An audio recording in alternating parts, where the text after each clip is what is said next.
It's happening.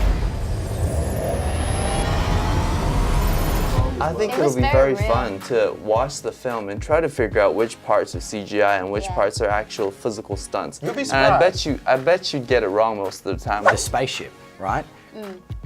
They built the whole thing one piece, right? So it's like 8 city blocks. And the perimeter is green screen. And I think that is relatable to the whole film.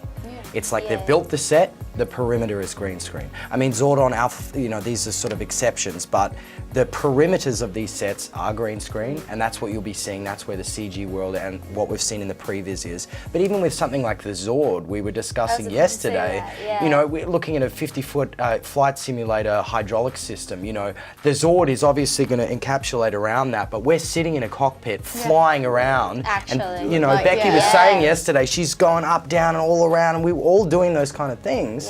Because it is real, you know, we're being placed, there is so much in this film that it's of such an epic proportion that we're actually allowed to, you know, have that 80% it's real. I think what was really cool too is what was left to our imagination. The special effects team was very, made us very knowledgeable on what it was gonna look like. So like even before we got into the pod to do our Zord scenes, like we had an idea of what that was gonna look like and where everybody else was in the scene. So it wasn't like, oh, it wasn't Dean just saying, look this way, and then now this is happening. It was actually like we knew what the scene was play by play, and we knew what it was gonna look like. So we were actually, at least for myself, like it was a lot of green, but I was like, this is it, it's happening.